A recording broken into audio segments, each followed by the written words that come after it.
আসসালামু আলাইকুম।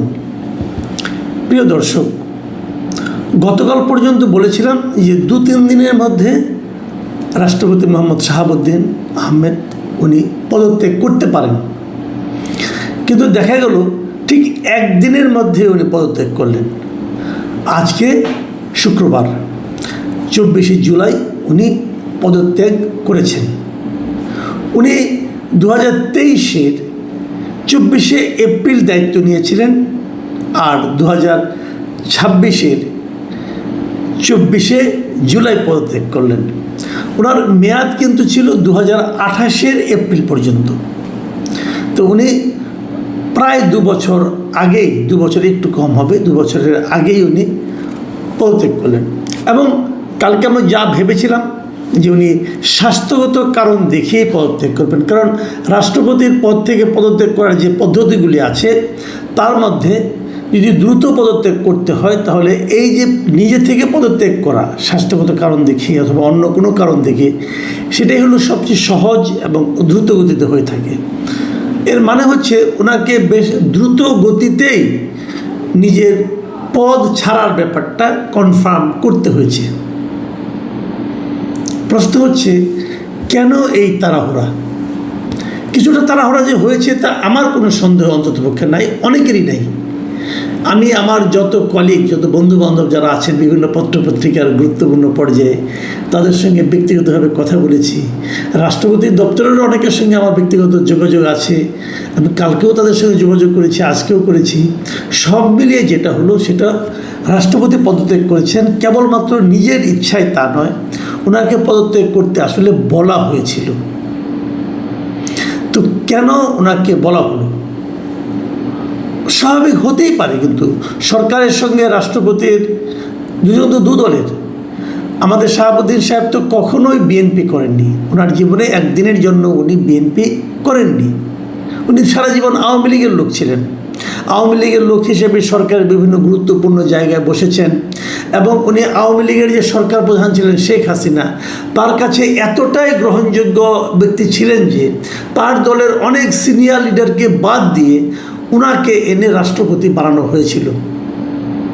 তো শেখ হাসিনার এরকম একজন ঘনিষ্ঠ লোককে বিএনপি রাষ্ট্রপতি হিসেবে মাথার উপরে রাখতে চাইবে না, এটা তো খুব অস্বাভাবিক কোনো বিষয় না। অন্ততপক্ষে বাংলাদেশে যে পলিটিক্যাল কালচার আছে সেই কালচারে এটাই স্বাভাবিক ছিল, এবং সেই ঘটনাটা ঘটবে, আজ হোক কাল হোক ঘটবে। কিন্তু আমার প্রশ্ন হলো যে এই ঘটার ক্ষেত্রে কোনো তাড়াহুড়া হলো কিনা। আমরা যখন জানতে পারলাম বিষয়টা যে উনি চলে যাচ্ছেন, তারপরে 2 থেকে 3 দিনের মধ্যে উনি চলে গেলেন। মানে 2 থেকে 3 দিনের মধ্যে কানা ঘুষা কিন্তু বুধবার থেকে আমরা পাচ্ছিলাম। বুধবার থেকে মোটামুটি আমরা সবাই জানতাম যে উনি চলে যাচ্ছেন। তো মাত্র 2 থেকে 3 দিনের মধ্যে ওনাকে চলে যেতে হলো কেন?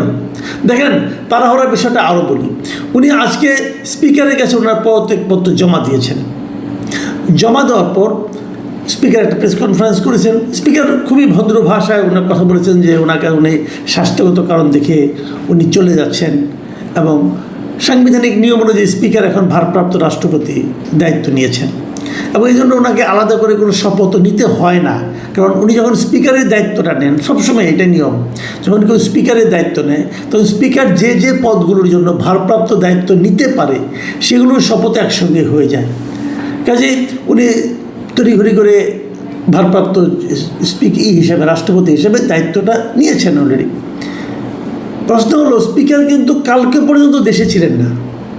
স্পিকার গিয়েছিলেন থাইল্যান্ডের ব্যাংককে ওনার কিছু ব্যক্তিগত চিকিৎসা এবং স্বাস্থ্য পরীক্ষার জন্য। 19 তারিখে ঢাকা থেকে গিয়েছিলেন, এবং ওনার ফেরার কথা ছিল 26শে জুলাই। শিডিউল কিন্তু এটা যে 19শে জুলাই যাবেন, ব্যক্তিগত কাজ সারবেন, চিকিৎসা স্বাস্থ্য পরীক্ষা করাবেন, তারপরে 26শে জুলাই চলে আসবেন। তো উনি কিন্তু ওনার শিডিউলেরও 2 দিন আগেই চলে আসছেন। কেন আসছেন? এই দায়িত্বটা নেওয়ার জন্য। তো এখন 2 দিন কেন অপেক্ষা করতে পারলো না সরকার? দুটো দিন অপেক্ষা তো করতেই পারতো, তা সব কিছু স্বাভাবিক হতো, এই ধরনের প্রশ্ন উঠতো না। হয়তো সরকার বলবে না আমরা তাকে আনিনি, উনি নিজেই দুদিন আগে চলে এসেছেন, এটা হতে পারে, কিন্তু আমি অস্বীকার করছি না। চিকিৎসা হয়ে গেছে, স্বাস্থ্য পরীক্ষা হয়ে গেছে, ওনার ব্যক্তিগত কাজ তাড়াতাড়ি হয়ে গেছে, বিদেশে থাকতে চান নাই, দেশে চলে আসছেন, হতে পারে। এবং এসে দেখলেন যে প্রধান প্রেসিডেন্ট তার কাছে পদত্যাগপত্র জমা দেওয়ার জন্য অপেক্ষা করছে, হতে পারে এগুলো। কিন্তু এই যে হতে পারাটা, এর মধ্যে এত বেশি কাকতালীয় ব্যাপার স্যাপার কাজ করছে যে মানুষের মনে সন্দেহ আসে। অথচ আমরা গতকালকেও কিন্তু দেখলাম স্বরাষ্ট্রমন্ত্রী বললেন যে পদত্যাগের জন্য প্রেসিডেন্টের উপর তার সরকারের পক্ষ থেকে কোনো চাপ দেওয়া হয়নি। ওনাকে জিজ্ঞাসা করা হয়েছিল, উনি বলছেন না, কোনো চাপ দেওয়া হয়নি। এবং এটাই কিন্তু স্বাভাবিক।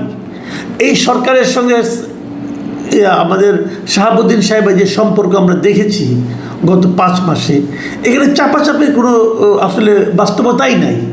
কারণ সরকারের সকল চাহিদা নির্দ্বিধায় শাহাবুদ্দিন সাহেব পালন করে গেছেন। সরকার যা যা বলেছেন, যেভাবে বলেছেন, সেভাবে সব কিছু উনি পালন করেছেন। কাজে এখানে চাপের কোনো প্রয়োজনীয়তা আছে বলে আমি মনে করি না। প্রেশার দিতে হবে কেন, তাড়াহুড়া করতে হবে কেন?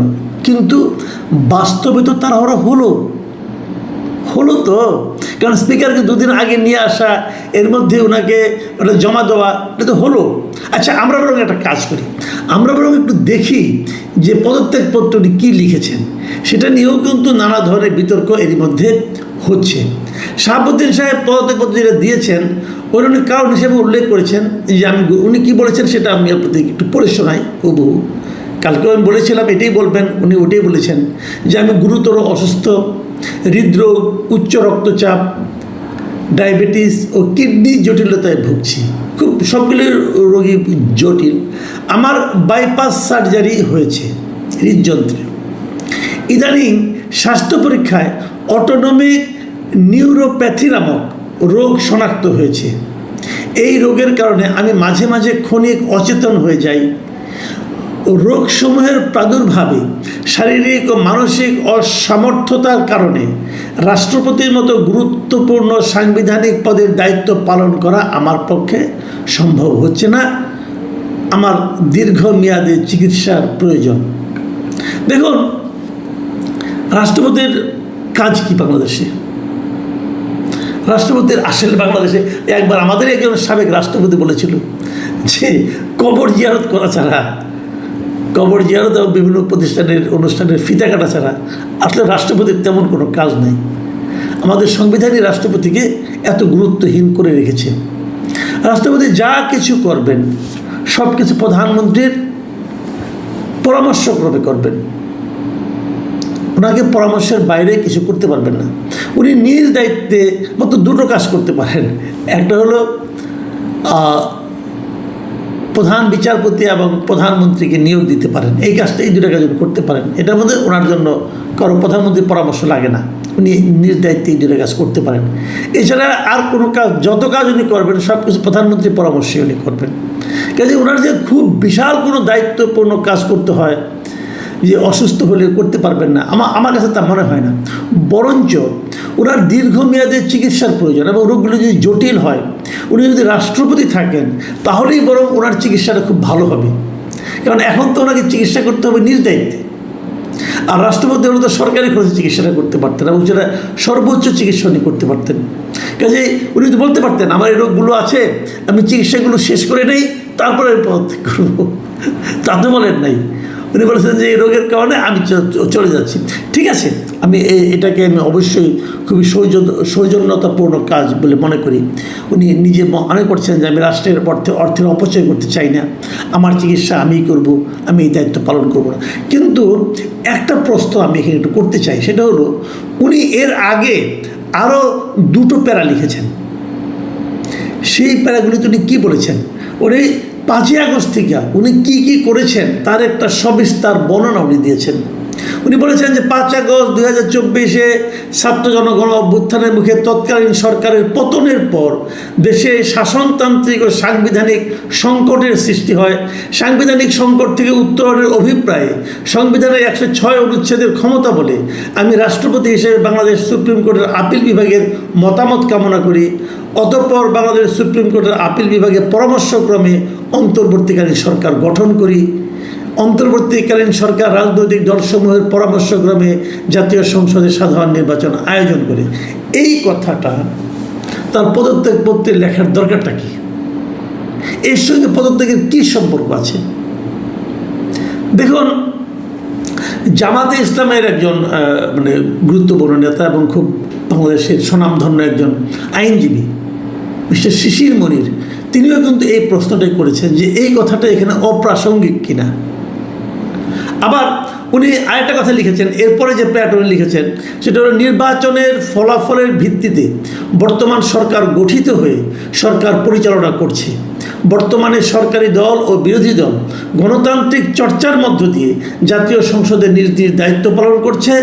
আমার সুদৃঢ় ও ইতিবাচক ভূমিকার কারণে দেশে কোনো সাংবিধানিক বিপর্যয় ঘটেনি। দেশে কতটুকু সাংবিধানিক বিপর্যয় ঘটেছে কিংবা ঘটেনি এটা নিয়ে আমরা দীর্ঘ আলোচনা করতে পারি, কিন্তু উনি দাবি করেছেন যে কোনো সাংবিধানিক বিপর্যয় যে ঘটেনি এর জন্য ওনার একটা ভূমিকা আছে। তো ওনার কি ভূমিকা ছিল এই সময়? উনি তো রাষ্ট্রপতি হয়েছেন 2023 সালে। 23 সাল থেকে 2024 অগাস্ট পর্যন্ত ওনার কি ভূমিকা এটা নিয়ে উনি একটা কথাও বলেন নাই। উনি বলেছেন 2024 থেকে শেষ দিন পর্যন্ত উনি কত ইতিবাচক ভূমিকা রেখেছেন সেটা উনি স্মরণ করিয়ে দিয়েছেন। কেন? এই জায়গাটায় কিন্তু একটা বেসিক পয়েন্ট আছে। আপনারা চিন্তা করেন, বুঝেন। হয়তো অনেকে বলবেন যে উনি এই সরকারের কাছ থেকে চলে যাওয়ার পরও এক ধরনের সহানুভূতি, এক ধরনের আনুকূল্য আশা করেন। সেই জন্য উনি সরকারকে বলেছেন যে আপনার জন্য তো আমি ত্যাগ কম স্বীকার করি নাই, আপনার কথা মতো শেষ ত্যাগটাও করলাম, সেটা কি পদত্যাগ করলাম। অতএব আমাকে আপনি ভুলে যেন না। এটা হতে পারে, কিন্তু আমি বলছি না। কিন্তু আমার রাষ্ট্রপতির জন্য মায়া লাগে এই কারণে এই ভদ্রলোক পারতেন আরও আগেই, বিএনপি সরকার দায়িত্ব নেওয়ার পরে উনি দায়িত্ব ছেড়ে দিতে পারতেন। আগে হয়তো ছাড়েননি, অন্তর্বর্তীকালীন সরকারের সময় ছাড়লে পরে উনি হয়তো মবের কবলে পড়তে পারতেন। এই সরকার দায়িত্ব নেওয়ার পরে উনি বলতে পারতেন যে এনাফ ইজ এনাফ, হয়েছে, আপনারা এখন একটা গণতান্ত্রিক গভর্নমেন্ট এসেছে, আমি চলে যাই, আমি থাকাটা স্বাচ্ছন্দ্য বোধ করছি না। কারণ ওনার তো একটা রাজনৈতিক আদর্শ আছে, সেই রাজনৈতিক আদর্শের সঙ্গে তো বিএনপির কোনো মিল নেই ভাই, এটা তো রিয়েলিটি। তো উনি চলে যেতে পারতেন, কিন্তু উনি যাননি। উনি শেষ পর্যন্ত থাকার চেষ্টা করেছেন। যখন ছেড়েছেন আর থাকতে পারেননি বলেই ছেড়েছেন। আচ্ছা, কেন পারেননি আমরা একটু ভাবি। দেখুন, আমি বেশি দূর যাব না, আমি কিন্তু কয়েকটা ঘটনা বলবো।